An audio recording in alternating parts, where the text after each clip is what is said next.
Hoje nós temos a última meditação sobre as bem-aventuranças, perseguidos por causa da justiça.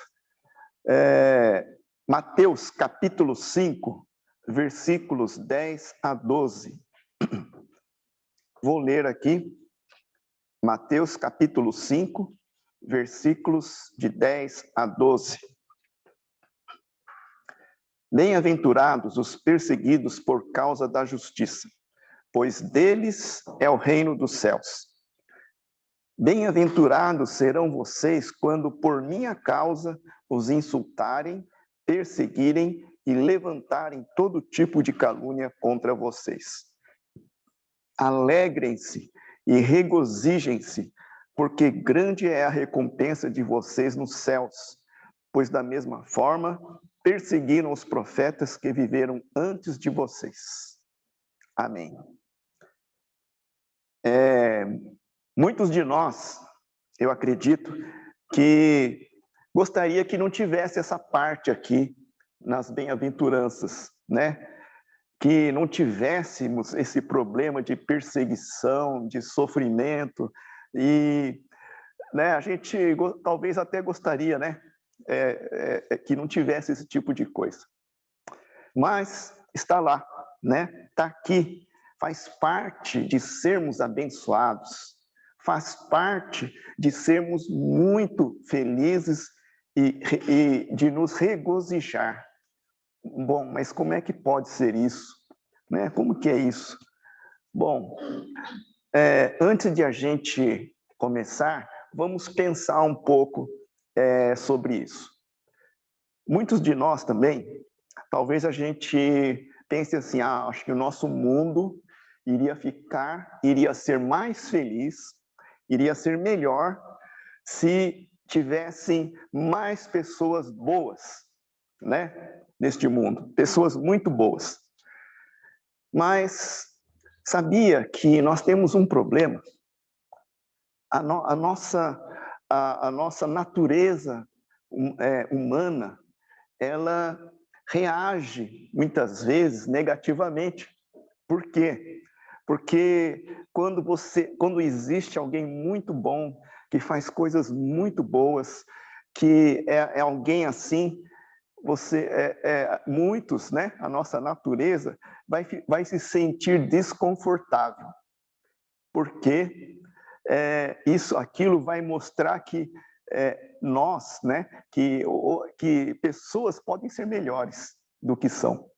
Tem que sair do seu conforto para muitas vezes chegar naquele mesmo nível.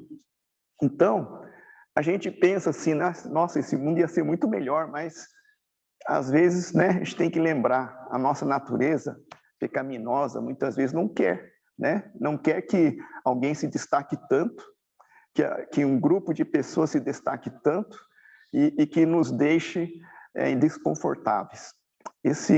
Né, para pensar um pouco, né? Como é que é isso, né? Se a gente for pensar em Jesus, então, Jesus foi a melhor pessoa que já existiu. Jesus foi aquela pessoa que ele não só ensinou essas bem-aventuranças, né? Ele viveu essas bem-aventuranças, só fez o bem. Mas o que aconteceu com ele, né? Quantas pessoas ali ficaram contra ele, com inveja, com ciúme, né, orgulho ferido, e no fim acabaram matando Jesus. Então nós vamos ver, muitas vezes, que também pessoas, muitas vezes não gostam, né, de algo, ou não gostam de alguém que é diferente, né? Isso é também da nossa natureza. Se nós temos um padrão, e depois alguém foge desse padrão, muitas vezes nós não gostamos muito, né? Eu vi uma vez uma reportagem sobre isso, de um rapaz que era mudo e surdo, andando pela rua e cruzou com um bando de rapazes meio desses que gostam de aprontar. Daí, essa rapaziada chamou o rapaz lá. O rapaz, como é surdo e mudo, ele não escutou, continuou o caminho dele. E a rapaziada começou a achar que o outro lá era, né, era folgado, era orgulhoso, era, sei lá, né, alguém que estava desprezando, né, a eles. Então, eles começaram a xingar, começaram a perseguir, até que começaram a bater nele também. E o rapaz não tinha feito nada, tinha seguido o seu caminho, né? A única coisa é que ele era surdo e mudo, ele não conseguia ouvir, não conseguia falar também. Então acabou apanhando, mas depois que deixaram ele lá, eles souberam que o rapaz era surdo e mudo. Ficaram muito arrependidos, né? Mas aí já era tarde, já tinham feito mal. Então, nós somos meio assim. Se nós vemos alguém diferente, fazendo coisas diferentes, né? Às vezes enxergamos como agressão ao nosso conforto, né? A nossa pessoa. Então, por isso, os cristãos neste mundo podem acabar se tornando vítimas de discriminação e perseguição. Tá? Isso é um fato que tem a ver com a natureza humana. Mas tem outras coisas também, né? Se a gente for olhar bem, nesta bem-aventurança final, vamos pelo menos deparar com dois paradoxos. Aliás, as bem-aventuranças talvez podiam ser chamados de os paradoxos do reino de Deus, né? Mas é mais ou menos isso. Até agora só temos visto isso, né? Como é que sofrer traz felicidade. É meio estranho, mas vamos ver aqui uma primeira, é que promover a paz pode terminar em conflito, né? Bom, isso não é tão difícil a gente imaginar. O fato de a gente querer promover a paz entre duas partes pode não acabar bem, né? Pode acabar em conflito. E a gente diz assim que nessa série, cada um desses frutos que Jesus ele revela na sua bem-aventurança, ele fala sobre uma vida abençoada, uma vida de suprema felicidade. E muitos desses frutos, se baseia no anterior, né? Uma série, uma cadeia, né? Uma corrente de bem-aventuranças. E na semana passada, a gente disse que aqueles que promovem a paz são extremamente felizes, são bem-aventurados, né? E isso é uma realidade na vida do seguidor de Cristo. Realmente, a realidade na vida do seguidor de Cristo. Mas não sabemos se isso vai ser realidade na vida de outra pessoa, né? A gente é muito parecido, a gente se torna muito parecido com Deus quando nós estamos promovendo a paz, quando nós estamos fazendo as pazes, né? E o problema é que muitas vezes também, por mais que a gente queira promover a paz ou fazer as pazes com alguém, com algumas pessoas, às vezes algumas pessoas se recusam a fazer as pazes conosco, né? É a realidade com a qual nós nos deparamos. E, bom, existe assim um quê de irreconciliabilidade, né? Às vezes não há assim conciliação possível, mas da nossa parte, como seguidores de Cristo, isso nunca deveria acontecer. A gente sempre deveria seguir para conciliação, reconciliação, né? Mas seja lá como for, se houver alguma irreconciliabilidade, não seja por causa do nosso orgulho, né? Não seja por causa de algum egoísmo ou por causa de alguma falha nossa. Porque se ocorrer algum conflito e esse conflito aconteceu porque nós não fomos pacientes, ou então aconteceu porque nós não fomos amorosos, né? Nós não fomos generosos, né? Se ocorreu algum conflito entre nós e alguém por causa da nossa falta de amor, nossa falta de generosidade, falta de humildade, então isso não vai terminar bem, realmente. A não ser que a gente faça as pazes, né? E esse conflito possa encaminhar para uma reconciliação. Aí sim. Mas o que Jesus realmente nos quer é que, da nossa parte, como seguidor de Cristo, a gente sempre caminhe para a paz, né? Sempre caminhe para a reconciliação. E que da nossa parte não haja algo que seja motivo de conflito. Tem uma história de um pastor, é um pastor, né? Ele não é mais pastor hoje, e também não é da Holiness, né? Então não precisa ficar imaginando ninguém, tá? É um pastor que ele tinha um temperamento de impaciência, e esse temperamento ele era notório, era famoso. E ele foi demitido de quase todas as igrejas em que ele passou, infelizmente, né? E para ele, o que acontecia é que ele assumia uma posição justa sobre alguma coisa. Esse era o pensamento dele, né? Mas o que realmente acontecia é que ele ficava bravo e ficava impaciente, demonstrava muita impaciência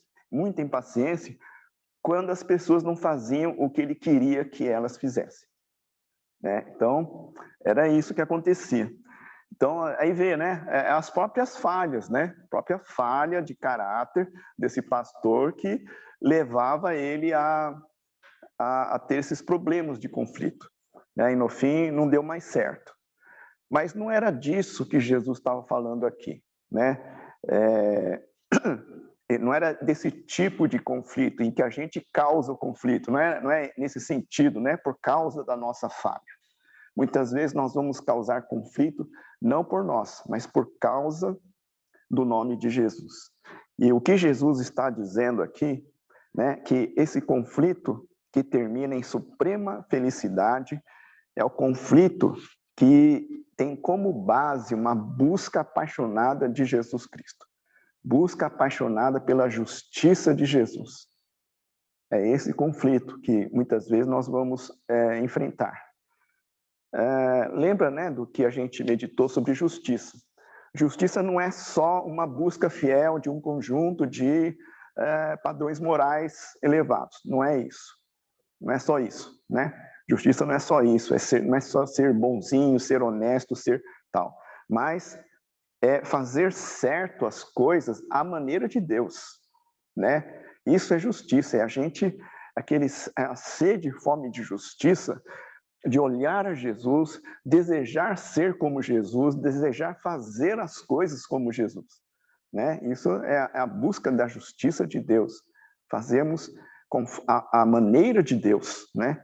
Então, essa é a busca da justiça. Significa Deus entrando no nosso quebrantamento, trabalhando na nossa vida, acertando a nossa vida, nos tornando mais próximos da imagem de Jesus, né? E através de nós, então, entramos no quebrantamento deste mundo e, segundo a direção de Deus, nós ajudamos a corrigir as coisas, fazer as coisas à maneira de Deus, corrigir a injustiça, né, que há neste mundo também, está incluído aí. Mas é fazer as coisas certas, viver da maneira certa, segundo a justiça de Deus. Então, né, é esse o sentido de fome e sede de justiça. Agora, esse é o problema, é que quando a gente tem essa retidão, nós temos essa essa vida com Deus, e quando nós chegamos a viver desta maneira, corretamente, segundo a justiça de Deus, neste mundo, a gente vai encontrar perseguição, a gente vai encontrar oposição, né? A gente vai encontrar conflito, né, nesse sentido, por causa da justiça de Deus, por causa de nós seguirmos aquilo que a palavra de Deus nos fala.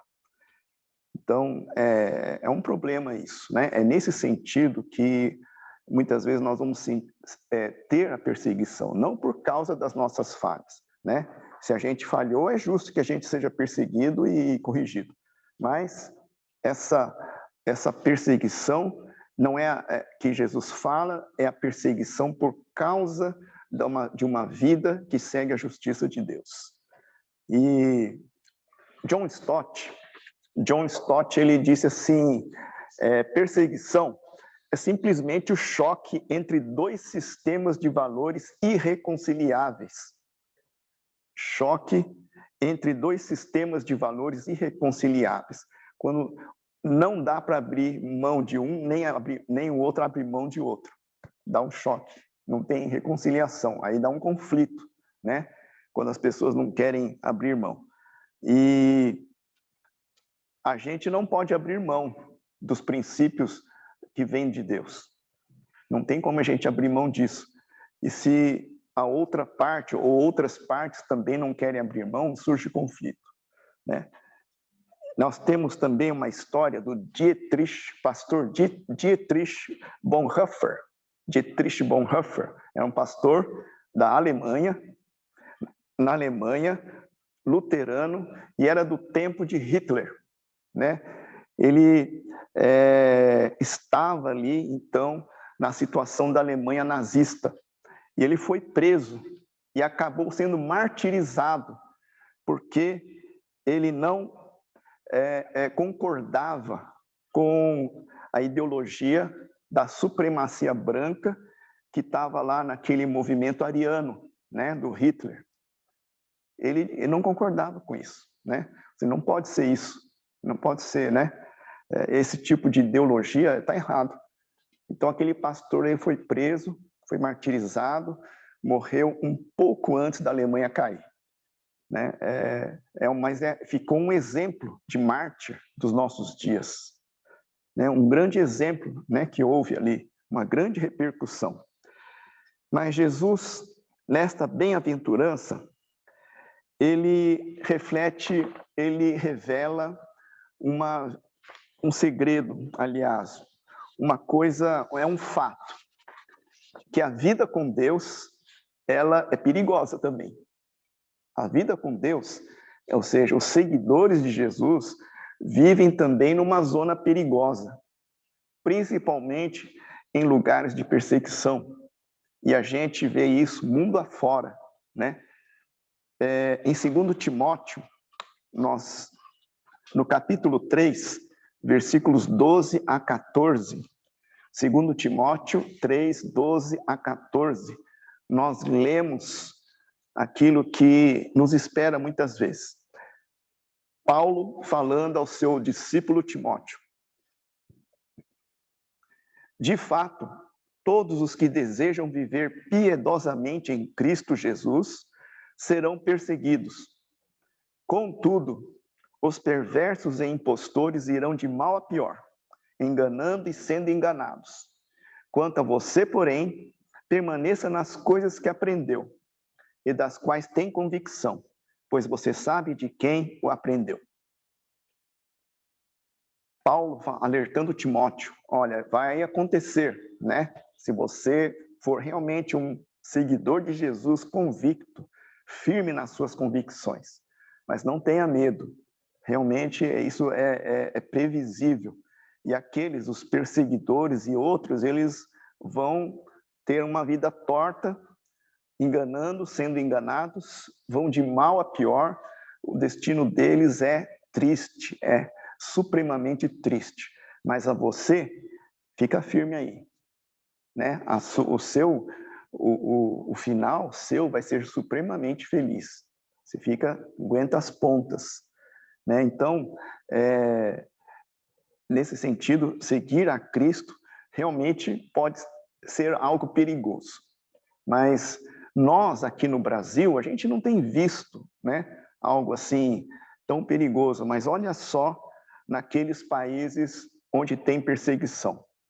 Tem alguns sites, né, portas abertas, tem outros sites que falam perseguição, tem vários sites sobre cristãos perseguidos. E eles falavam algo assim: desde a morte e a ressurreição de Jesus Cristo, há 2000 anos atrás, milhões de cristãos se tornaram mártires. Milhões, né? Mais de 50% desses mártires viveram nesse último século, século 20. Mais de 50% desses mártires, né? Então, é algo como assim, dá a impressão que aumentou a perseguição, mas também o fato é que aumentou o número de cristãos, né? Então, continuou a perseguição, a ferrenha, perseguição ferrenha, né? E milhões de cristãos enfrentam essa perseguição a cada dia, milhões no mundo inteiro enfrentam diariamente essa perseguição. Boa parte desses cristãos são crianças e adolescentes. Então, isso choca, né? É uma coisa muito chocante. A maior população realmente sofre neste mundo afora. E todos os dias, centenas são mortos por sua fé em Jesus Cristo. Então, é uma realidade que nós não vemos aqui no Brasil. Então, para nós, ser cristãos é algo tranquilo, né? Não vemos isso na Europa também. Nem no Brasil, nem nas Américas, nem na Europa em geral. Não vimos isso. Mas por que será que a gente não vê isso aqui no continente americano e, ultimamente, a gente também não vê isso tanto na Europa? Uma razão é que a gente desfruta aqui, graças a Deus, um nível assim de liberdade religiosa. A gente ainda tem liberdade religiosa, né? Embora pareça que as coisas estão cerceando a fé cristã, principalmente, né? Mas ainda nós desfrutamos de liberdade religiosa. Podemos nos reunir quando quisermos, né? Aonde for possível, onde for necessário, podemos nos reunir com quantas pessoas quisermos. Ainda temos isso. Temos essa liberdade. E ainda, na maioria, temos valores cristãos, né? Na maior parte ainda do nosso continente, né, também na Europa, tem valores cristãos. Então, essa é uma das razões por que nós não somos perseguidos assim como lá, em outros lugares, né? Ásia, África e outros, ali, Oriente Médio, né? Mas será que a gente pode se perguntar, será que nós temos um estilo de vida que se distingue, né? Será que a gente tem algum tipo de atitude que nos distingua de outras pessoas? Também essa é uma pergunta que a gente pode fazer, né, quando a gente pensa em perseguição. Porque perseguição não é apenas ser perseguido até a morte, né? Perseguição é de vários níveis. Seja você ficar isolado porque alguém ou um grupo não gostou dos seus princípios cristãos. Isso é perseguição, né? Se alguém fez esse tipo de coisa, te excluiu, né? Pelo fato de você ser um cristão fervoroso, então isso é uma espécie de perseguição. Se você também é menosprezado, é desprezado porque você fez uma oração breve antes de comer a sua refeição, né? Se você sofreu alguma coisa assim, também é um tipo de perseguição. É leve, muito leve, não tem muita consequência, mas é um tipo de perseguição. Muitas pessoas não gostam disso, né? Nem de orar quando está em público, ali, né, para tomar uma refeição. Então, são coisas assim, né? Será que a gente não é perseguido porque apenas nós vivemos numa situação, num local em que tem liberdade religiosa, ou é porque nós não nos apresentamos? Será porque a nossa vida é parecida com os nossos semelhantes ao redor? Né? Que será? Se viver corretamente a vida piedosamente em Cristo, né, a gente vai ter alguma espécie de perseguição, de discriminação e perseguição. Uma outra razão, né? Então, essa de não sermos uma testemunha ousada de Cristo, não sei, né, se você já experimentou. Se você já foi uma testemunha ousada no seu escritório, no seu trabalho, na sua escola, ou na sua família, né, no seu bairro. Não sei se você já foi uma testemunha ousada de Cristo. Mas, muitas vezes, a gente tem o medo da rejeição. Né? Aqui, em nosso país, a gente não tem assim, atos de violência contra cristãos, né, extremos ainda, que a gente, assim, não é um fato comum, né? Mas o fato mais comum para nós é esse medo da rejeição, de sermos rejeitados pelo grupo que a gente pertence, pelos nossos colegas, nossos amigos, nossos familiares. A gente tem um pouco de medo disso. E isso fica bem patente se a gente no grupo, se a gente se desvia, né, daqueles princípios para se ajeitar nos princípios do grupo onde a gente está. Fica bem patente, né, o nosso medo de rejeição, porque a gente quer ser aceito. A gente quer ser aceito por todas as pessoas. Queremos ser aceitos pelo grupo que é importante para nós. Queremos ser aceitos, né? Então, fica uma tensão entre aquela coisa, né, ser aceito ou ser rejeitado. Fica essa tensão para nós. Mas um seguidor de Jesus, como é que ele vai fazer?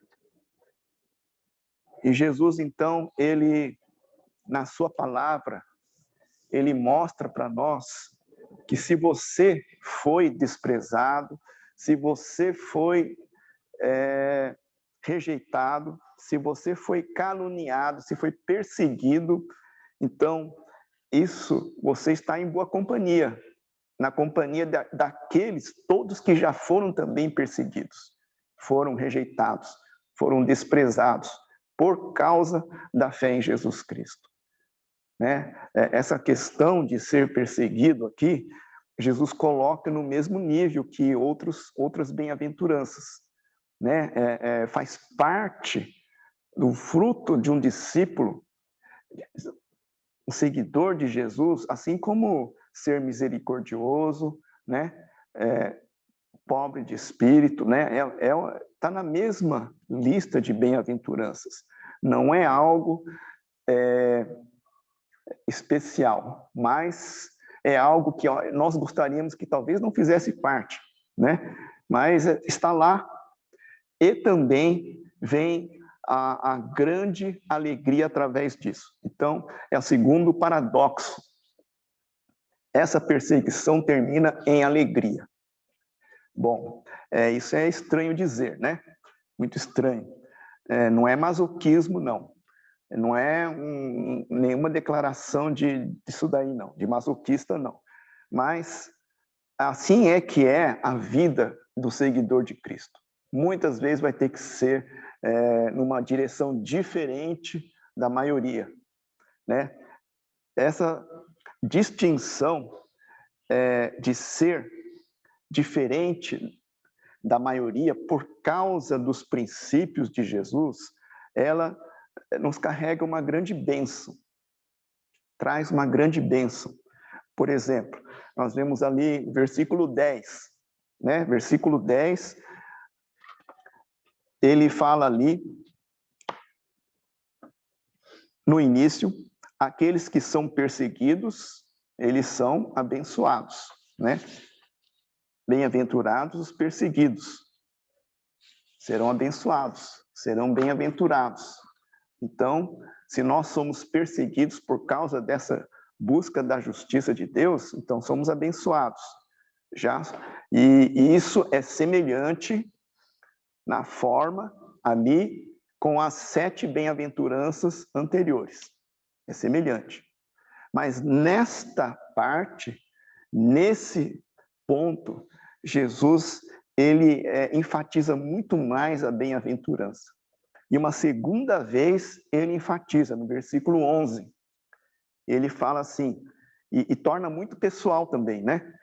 Bem-aventurados serão vocês quando por minha causa os insultarem, perseguirem e levantarem todo tipo de calúnia contra vocês. Dá para ver aqui a ênfase que Jesus coloca em ser perseguido, em ser discriminado, né? Em ser caluniado por causa dele. É estranho, né? Ainda continua estranho. Como é que nós vamos ser tão felizes por causa disso? Né? Então, vamos ver aqui 3 razões. 3 razões por que nós podemos pensar assim. A primeira razão é que o nosso ir após Jesus é confirmado por causa disso, por causa dessa perseguição. A nossa vida de seguidor de Jesus, ela vai ser amplamente confirmada se nós formos perseguidos. É porque nós estamos vivendo uma vida que realmente é para ser vivida pelo seguidor de Jesus. Olha só no final do versículo 12. Pois, da mesma forma, perseguiram os profetas que viveram antes de vocês. Jesus está falando aqui de profetas do Antigo Testamento que foram perseguidos por tentar viver e fazer o que é certo, segundo a justiça de Deus, né? E pessoas como Elias, como Jeremias, como Daniel, foram perseguidos por seguirem fielmente a Deus, aos princípios de Deus, né? Então, aqui Jesus está falando desses profetas. Mas, no próprio tempo de Jesus, teve João Batista. João Batista foi, ele falou, o último profeta, né, da antiga ordem, e ele foi decapitado por causa da sua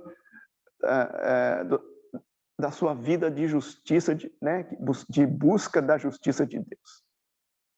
Ele foi decapitado. E além disso, nos tempos de Jesus ainda, cada um dos apóstolos dele também foi perseguido.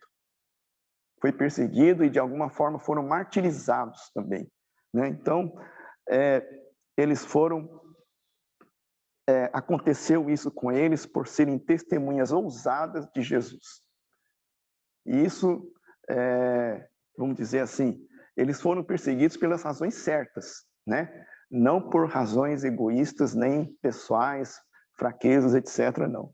Foram perseguidos por causa da sua fidelidade a Jesus, por causa da sua vida correta com Deus, e foram, né, por causa da sua fé. E a gente pensa assim, talvez, né, naquela época, ou talvez na nossa época também, alguém que não tenha sofrido nenhum tipo de perseguição, nem leve, nem pesada, nada, a gente tem que pensar, será que essa pessoa realmente está vivendo uma vida cristã, né? Será que não está sendo um crente secreto, né? Não sei, pode acontecer isso, né? A gente pensa se realmente está vivendo uma vida segundo a justiça de Deus. Então, a nossa conclusão, né? Mas essa primeira coisa de ser feliz, é que a nossa vida, quando sofre esse tipo de perseguição, está assim, muito confirmado, né, a nossa seriedade de seguidores de Jesus. Uma segunda coisa da nossa recompensa a nossa recompensa é grande por causa disso. Olha lá no versículo 12. Alegrem-se e regozijem-se, porque grande é a recompensa de vocês nos céus. Bom, grande é a recompensa. Jesus, quando ele fala que é grande, é porque é muito grande, né? É muito boa. Fala que é uma recompensa, é porque é uma verdadeira recompensa. Não é qualquer coisa.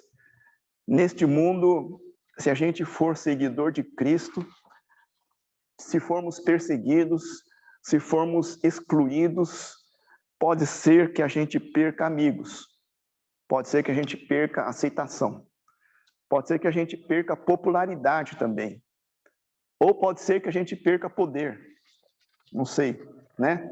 O que nós podemos perder, mas nós ganhamos uma recompensa celestial. Para muitos de nós, recompensa que estão no céu está muito longe, né? Alguns pensam assim, mas só lá no céu, né? Por que a gente não recebe uma recompensa aqui na terra mesmo, né? Essa é uma tendência, sabe? É uma tendência nossa, que nós queremos tudo aqui e agora. Cada vez mais queremos aqui e agora. Se não podemos usufruir agora, então às vezes a gente considera inútil, né? Considera que não serve muito, mas é porque não está considerando o porvir, né? Essa recompensa no porvir, Jesus, ele na palavra dele, muitas vezes ele deixa claro que são recompensas as mais duradouras, né? As melhores, as mais gratificantes são aquelas que estão esperando por nós nos céus. Então a gente precisa entender isso, aprender a esperar algo valioso no futuro, né? Não estou falando de investimento, não é isso não. Não é que nós estamos investindo no reino de Deus, não fazemos isso por investimento, né, com segundas intenções, não é isso. Mas que se nós fizermos isso, nós temos a garantia de um final feliz, né, de uma recompensa, uma grande recompensa nos céus. Então, uma outra segunda coisa, né, por que nós podemos ser muito felizes quando nós somos perseguidos e pode ser que percamos várias coisas. É porque a nossa recompensa final vai ser muito boa, né? Então, é um outro ponto que Jesus deixa aqui, por que nós podemos ser bem-aventurados. E uma terceira coisa, o nosso amor por Jesus, na verdade, no fundo, requer isso, que a gente seja fiel até o fim. No versículo 11, bem-aventurados serão vocês quando por minha causa os insultarem, perseguirem e levantarem todo tipo de calúnia contra vocês. Então, é por amor a Cristo mesmo, né? Significa que nós amamos ao Senhor Jesus mais do que outra coisa. Essa é outra recompensa. Tem um dos pais da igreja primitiva, ele se chamava Policarpo. Esse Policarpo, ele foi queimado numa fogueira por não ter renunciado a Cristo. E as pessoas, os perseguidores, queriam que ele renunciasse. Ele era uma figura iminente ali, mas ele não renunciou. E diz a história que as últimas palavras dele foram assim: 86 anos eu o servi. E ele, né, Cristo, nunca me causou mal. Como então posso blasfemar o meu Rei e Salvador? Foram as últimas palavras desse homem chamado Policarpo, um dos pais da igreja primitiva, né? E isso significa, assim, o nosso amor a Cristo é isso, né? Requer isso. O quanto será que nós amamos a Jesus? Será que nós amamos o suficiente a ponto de passar por algum ridículo? Ou a ponto de passar por alguma rejeição? Não sei. Quero que você também, né, se pergunte, né, você pense na sua vida, no seu testemunho, nesse sentido. Para a gente concluir, essas bem-aventuranças, elas também podiam ser chamadas, né, a gente está terminando essa série de bem-aventuranças. Elas podiam ser chamadas de paradoxos do reino de Deus, ou a ética do reino de Deus. Podia ser chamado de valores do reino de Deus, né? Mas eu quis chamar de frutos dos discípulos de Cristo, porque é isso que Jesus espera ver em nós. Ele espera que essas atitudes estejam em nós quando nós formos imitadores de Deus como filhos amados, né? É isso que Jesus espera ver em nossas vidas. Perseguição é um passo além, né? É um passo mais nessa vida com Deus. Naquele tempo não era um passo a mais, era algo muito presente na vida de todo seguidor de Cristo. Todo seguidor de Cristo já sabia que se convertesse já ia ser perseguido. É a realidade para eles. Mas para nós, brasileiros, não é uma realidade assim tão perto, né? Pelo menos não no sentido de risco de vida. A gente não sofre assim exatamente risco de vida pelo fato de sermos cristãos, mas nós podemos sofrer outros tipos de perseguição. Realmente, né? Se nós formos cristãos convictos, agirmos algum tipo de perseguição, a gente vai sofrer. E quero deixar esse desafio para que a gente possa ser fiel ao Senhor Jesus Cristo, aonde nós estivermos, né? Primeiro porque o nosso por amor a Jesus, porque também isso assim, no final existe um final feliz para nós, já está garantido a nossa recompensa. Outra porque nós fomos também considerados dignos de sofrer por Cristo.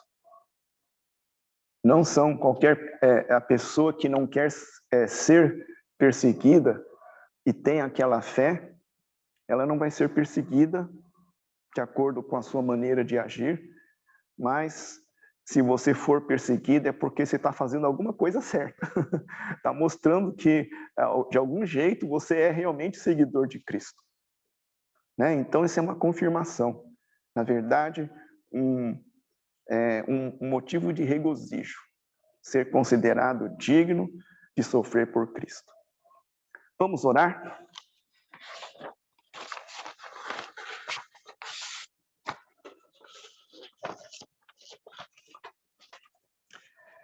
Senhor nosso Deus, nosso Pai Celeste, nós queremos, ó Deus, neste momento, Senhor, colocar nossas vidas diante do Senhor. Tu sabes, ó Deus, a convicção que existe no coração de cada um de nós. Tu sabes, ó Deus, do desafio para nós que é ser imitador do Senhor, a ponto de sermos perseguidos. É um grande desafio para nós. Mas, ó Deus, queremos lembrar também de todos aqueles que neste mundo afora se convertem já sabendo que essa é uma consequência da sua fé, da sua decisão de fé pelo Senhor Jesus. Ó Deus, nós queremos pedir por todos aqueles que enfrentam no seu dia a dia todas as dificuldades, toda perseguição, todo sofrimento pelo fato de ser seguidor de Jesus. Que o Senhor conceda, ó Deus, a essas pessoas todo o sustento, todo o encorajamento, toda a tua direção, todo o livramento, ó Deus, todo o fortalecimento que eles necessitam. Ó Deus, abençoa cada uma dessas vidas preciosas que ao redor deste mundo tem demonstrado, ó Deus, uma fé digna do Senhor Jesus Cristo. E quanto a nós também, Senhor, nós queremos pedir que o Senhor nos mova também para sermos cristãos dessa categoria, Senhor, que de acordo com esta palavra tua, Senhor, também nós possamos não apenas ser desafiados, mas possamos também, ó Deus, viver uma vida buscando a tua justiça, viver uma vida, ó Deus, que não apenas é uma vida que é de bondade, de fazer o bem, de amar as pessoas, mas de viver os princípios da justiça de Deus. Senhor, nós queremos pedir que o Senhor também nos fortaleça, nos sustente, nos dirija nesse sentido, nos encoraje, nos livre também, ó Deus. Mas, ó Deus, que o Senhor esteja movendo em nossos corações, em nossas vidas, para que nós também sejamos esses filhos amados, imitadores do Senhor, seguidores do Senhor Jesus Cristo. Nós pedimos, ó Deus, e agradecemos, Senhor, pela Tua palavra. Te agradecemos, ó Deus, por Teu grande amor por cada um de nós, por Tua tão grande salvação. Nós Te louvamos, Te bendizemos. Em nome de Jesus. Amém.